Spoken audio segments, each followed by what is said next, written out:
Saludamos a Roque García. ¿Cómo andás, Roque? Buen día. Buenos días, Neri. Un saludo grande para vos y para toda la audiencia. Como siempre, un gusto estar en estas mañanas contigo. Hoy vengo con un tema novedoso. Bueno, estamos en la veda, no queremos hablar de política, pero vamos a hablar de Peñarol. ¿Qué te parece? Bueno, sí, ya que lo decidí, yo preferiría que hablaras de otra cosa, pero bueno, está. Bueno, yo voy a hablar de Peñarol porque, bueno, yo soy aurinegro y soy más aurinegro en las malas que en las buenas, porque, bueno, esa es una decisión que uno toma cuando uno es hincha de un cuadro. Me ha vuelto más peñarolense. Cada gol que nos hacían yo era más peñarolense. Pero de todas maneras le voy a traer algo novedoso que mucha gente no sabe y que realmente es algo que he logrado investigar en estos días y me parece muy interesante. Así que si te parece bien, arranco la columna con el título, que dice: la palabra Peñarol es muy probablemente el apodo que los soldados de Infantería 13 del Ejército Español le pusieron a un recluta que se unió al regimiento en el pueblo de Piñeirolo en algún momento entre los 1740 y 1750. De ahí surge el nombre. Así que bueno, le voy a contar a la audiencia todas las cosas que sabemos y todas las cosas que no sabemos y cómo de alguna manera hemos llegado a esta conclusión. Todo el mundo sabe, es famoso, que en realidad el cuadro se llama por el barrio y el barrio se llama de esa manera Peñarol porque era el apodo que tenía un pulpero que en 1752 abre una pulpería donde todo el mundo le decía Peñarol al tipo. Pero el tipo en realidad se llamaba Juan Bautista Giovanni Crosa. Era italiano, era nacido en el pueblo de Piñeirolo. Había llegado a Uruguay, eso es algo que a veces no se dice mucho, pero es cierto, como militar del Regimiento de Infantería 13 Mallorca, apodado el Invencible. Él era militar de ese regimiento, era pífano, es decir, pífano es una flauta corta, que después vamos a contar para qué se usa, era militar, pero era parte de la parte musical del regimiento. Ese regimiento viene a pelear contra los portugueses, a pelear contra los indios, hace un montón de cosas en ese Montevideo de hace ya 300 años. Él es el primer pífano del segundo batallón, o sea, no es una persona con una posición bastante importante. Y él llega, ya casado, hace 2 años antes de embarcarse, él llega en 1765 a Uruguay, 2 años antes se casa con una gallega en La Coruña y después se embarcan, o sea, se viajan de La Coruña a Mallorca, donde se embarcan para venir con el regimiento. Cuando llega, esa pareja vive muchos años, él presta servicio con el regimiento de 1765 a 1752, en 1772, en 1772 el regimiento se va a pelear las guerras contra Inglaterra en Florida, el regimiento sigue siendo muy famoso, es hasta ahora muy famoso entre el ejército español, pero en definitiva, él se queda en Uruguay. Se queda en Uruguay, con esa gallega tienen 3 hijos, son Narciso, Francisco y Juan Antonio, que muere. Él era militar. Narciso es oficial del ejército artiguista y Francisco se casa con una prima lejana de Artigas.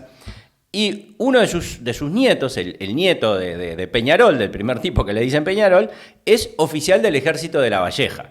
Algunos dicen que desembarca con los 33, en la lista oficial no aparece, pero sí aparece en la batalla de Sarandí, en Ituzaingó, termina siendo coronel y pasando a retiro en Durazno. O sea, el nieto es bastante conocido, para los que les guste la historia, se llama Francisco Crosa, o sea, el que lo busque lo va a encontrar.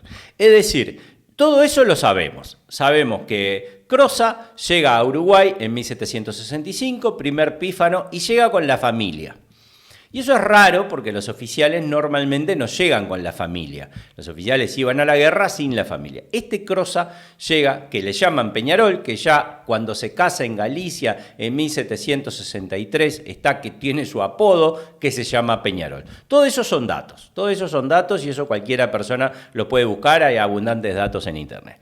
Yo me planteé a partir de esos datos decir, ¿por qué un tipo italiano se casa en Galicia y se sube a un regimiento que sale de Mallorca para venir a América? Era algo que ahí, viste, como me parecía algo raro. Y ahí empecé a buscar en la historia y mirá lo que encontramos. Lo que encontramos es que el Regimiento de Infantería 13, Mallorca, pelea las guerras que el Imperio Español pelea en Italia en 1745, de 1745 a 1750. Esas guerras, el regimiento está basado en el pueblo de Piñeirolo. El regimiento pelea la guerra basado en el pueblo de Piñeirolo. Yo sé que tú estuviste, es un pueblo todavía hoy, tiene una gran tradición militar, es la base del primer regimiento de caballería del ejército italiano. Básicamente es una posición estratégica porque cubre el paso que cruza los Alpes y va a Francia. O sea, el pueblo está a la salida del paso, o a la entrada del paso, como lo quieras ver. En estos momentos estoy mandando foto de cuando estuve en agosto del 2018 ahí en Pinerolo, y me traje tierra de un parque, tierra sagrada por supuesto, de donde viene Juan Bautista Croza, que le da el nombre a Peñarol. A Peñarol. Un pueblo de unos 60.000 habitantes, te diría, hoy por hoy. Sí, es un pueblo que tiene la escuela de caballería todavía, que tiene el museo de caballería del ejército italiano. El ejército italiano, la base de la caballería es Piñeirolo. Perdón. Cerca a la muy linda ciudad de Torino, o Turín. Claro, exactamente, cerca de Torino, 40 kilómetros de Turín. Ahora, ¿qué era lo que nos faltaba? ¿Por qué un italiano aparece en el ejército español y como pífano? Entonces lo que dan las fechas, él nace, Croza nace en el 1730, en el 45 está el regimiento en Piñeirolo, y es pífano. Ahora vamos a tratar de hacer un poquito de historia militar, qué es un pífano y por qué es importante y por qué la historia nos empieza a cerrar.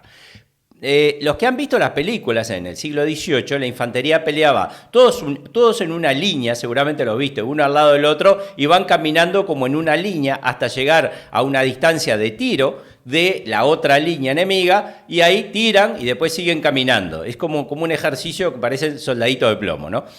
Eso es muy difícil de hacer. Es muy difícil de hacer cuando no tenés radio, cuando en el ruido de la batalla. Entonces lo que hay en esa línea, lo han visto todas las películas, son o tambores o pífanos. O sea, pífano es una flauta chiquita que va tocando la musiquita que los soldados van marchando para avanzar de repente 1000 metros hasta llegar enfrente a la dispositivo enemigo y poder tirarle. Esos pífanos en general y en los tambores, todo el mundo lo sabe, pero hay bueno recordarlo, son adolescentes. Son porque se necesitan muchísimos para que cuando alguien dice vamos a doblar a la derecha, en realidad las órdenes las van transmitiendo o los tambores o los pífanos para que la columna doble a la derecha o avance 5 metros o retire. En general una unidad del siglo XVIII, una unidad profesional como son las unidades del ejército español, puede interpretar de 10 a 20 diferentes tonalidades en medio de la batalla. Es decir, los pífanos son gurises que marchan detrás de la línea repitiendo la melodía y transmitiendo las órdenes. No sé si me quedó claro hasta acá. Sí, clarito, sí. Mirá vos, así que Piñeirolo es una ciudad de avanzada militar, ¿eh? No lo tenía esa. Y pífano, entonces pífanos es muy probable porque el regimiento está en la misma época que este hombre es adolescente. Y después, y ahí empieza lo raro, es que cuando él llega a América, o sea, para empezar el regimiento lo trae con su señor y con su hijo, lo cual normalmente los regimientos españoles no mueven civiles, a menos que sean oficiales. Pero también él llega, presta servicio 7 años, pasa a retiro, él se licencia del regimiento y se compra una chacra. Y ahí viene la otra parte que también me pareció interesante. ¿De dónde una persona en el siglo XVIII se compra una chacra en las afueras de Montevideo? Y lo más probable, prometo seguir investigando, es que haya sido con el Monte Pío. Y acá voy a unir un poco también una palabra que lo usamos mucho, pero no sabemos dónde viene. No es un monte que arriba hay alguien que se llama Pío. Se llama, el Monte Pío es el monto de piedad. O sea, los ejércitos a lo largo de la historia, pero los españoles lo hacían en el siglo XVIII, todos los meses los soldados le ponen voluntariamente una parte de su sueldo para darle a la viuda y a los hijos de los camaradas que van a caer en la guerra. Ese monto, que se llama el monto de piedad, que se abrevia y se dice Montepío, cuando una persona se licencia, tiene derecho a pedir una parte de ese monto. Es como su retiro militar. Entonces, fíjate todo lo que nos va pasando.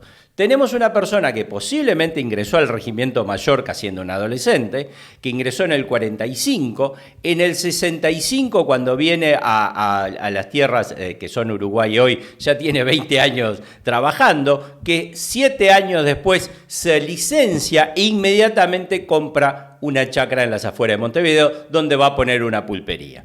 Lo más probable, repito, es que los soldados le hayan dado el mote del pueblo donde lo reclutaron, porque una persona, aún hoy, una persona que nace en Piñerolo le dicen piñerolensi, entonces es muy cerca una de la otra, y es típico de soldados entre vos y yo, es típico ponerle un mote a una persona y que le quede el resto de su vida, y lo más probable es que con el monto que él cuando se va de la organización en la que estuvo tantos años, sabemos que tuvo muchísimos años en el ejército, eso está abundantemente documentado, es el primero de los pífanos, o sea, tiene una posición importante, llega con el regimiento, llega con su mujer y con sus hijos, 7 años después se compra una chacra, pasa a retiro y se compra una chacra, perdón, se licencia y pasa y se compra una chacra. Lo más probable, repito, es que todo ello haya sido producto de una dilatada carrera militar. Ya me puse en contacto con algunos amigos en el servicio histórico del Ejército Español a ver si me pueden encontrar más información, pero todo apunta a que lo compró con lo que le dio, lo que él había depositado, digamos, su jubilación, si fuera en los términos de hoy, con el monto de piedad que él había depositado. Al sobrevivir, el que sobrevivía se lo llevaba. Así que Peñarol está muy unido a una tradición militar, tanto en España como en Uruguay, porque ya vimos que Bautista Croza tiene 3 generaciones para abajo que están metidos en la lucha de independencia de Uruguay. Él era militar español, tiene un hijo que es oficial de Artigas y tiene un nieto que pelea en Sarandí, en Ituzaingó, y pasa a retiro como coronel. Peñarol, de alguna manera, nadie duda que es pueblo, y que la historia de Peñarol está muy vinculada a lo que ha sido la historia de todos los uruguayos. Peñarol es pueblo. El pueblo habla el domingo, la voz del pueblo es la voz de Dios. Escuchémosla con todo el respeto que se merece. Y ese es el fin de mi columna. Más allá de mi condición de peñarolense también, que emociona, por supuesto, pero qué maravilloso rescate histórico y cómo has unido conceptos, ¿no? Que siempre es lo que hace la historia. No tenía ni idea que Montepío tenía ese significado. Mirá vos, mandé ahí fotos de cuando estuve en agosto del 2018 en Pinerolo, que francamente fue por la razón, yo quería visitar esa zona por 2 razones. Una era por lo del origen del nombre de Peñarol en esa ciudad, y otra en Torino o en Turín, porque por parte de mi abuelo me hizo hincha del Torino, justamente, un tradicional equipo de Turín, que en 1949 se dice que junto con Peñarol eran los 2 mejores equipos del mundo en esa época. Sufrió un terrible accidente de aviación en las afueras de Torino, una colina llamada Superga, y murió todo el plantel de Torino y no se pudo recuperar nunca más. El Torino, que fue fundado por los obreros de la Fiat, mientras que se sabe que el cuadro de los dueños de la Fiat es la poderosa Juventus. Y ese clásico entre Juventus y Torino era hasta un clásico ideológico, entre los patrones y los empleados, ¿no? Que lamentablemente después de la muerte del gran Torino, porque era pentacampeón italiano, Torino nunca más se pudo, pero pude estar ahí, conocer toda la historia y hasta en la misma colina de Superga, y luego ir a visitar Pinerolo. Fue un paseo por la tradición. Fíjate vos que, según lo que dijiste vos, Juan Bautista Croza vino a Montevideo, poco tiempo después de fundada Montevideo, un año después del nacimiento de tu ídolo José Gervasio Artigas. Exactamente, y muere el 18 de mayo, 21 años antes de la Batalla de las Piedras. Bueno, un 18 de mayo de 1790. La historia de todos nosotros es un poco la historia de España, de Inglaterra, de Francia, de Italia, de todos los que vivimos, lo que esa gente pionera, imagínate lo que sería Peñarol en esa época, ¿no? Lo lejos que quedaba de Montevideo, lo que era... y voy a seguir un poquito más, lo unido que está, después va a venir la expedición de Ceballos, una enorme expedición militar, o sea, lo que significaba en esos momentos venir a América, lo que era Uruguay y lo que significaba en ese momento realmente estar, la pulpería de él quedaba al borde del resto del territorio indio, ¿no? O sea, me parece, a los que nos gusta la historia, me parece que es muy interesante. Vuelvo a decir lo de siempre, Peñarol es pueblo, el pueblo del domingo. Te mando un abrazo, Rocky, y te felicito por esta columna. Bueno, muchas gracias. Vamos arriba. Que pase todo bien.